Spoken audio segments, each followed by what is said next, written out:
اللہ کریم نے حضرت ابراہیم علیہ السلام دا دنیا وچ ظہور کیویں فرمایا؟ ان دی وجہ یہ ہے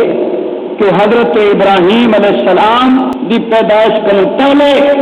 نمرود نے ایک خواب دیکھا، اور وہ خواب دے تو نمرود ظالم بادشاہ کیا دے خواب کے اندر دے کہ ایک اچانک ستارہ تلو اٹھے،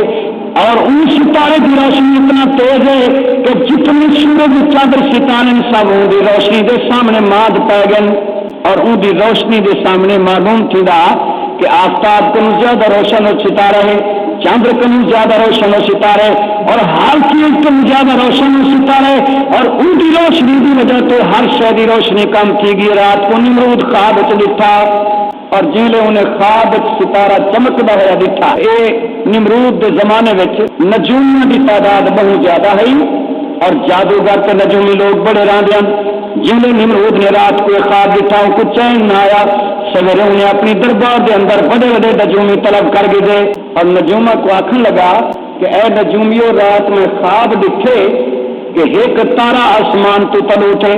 اور ان تارے جو نکلن نال جتنے آسمان کے تارے ہیں وہ بھی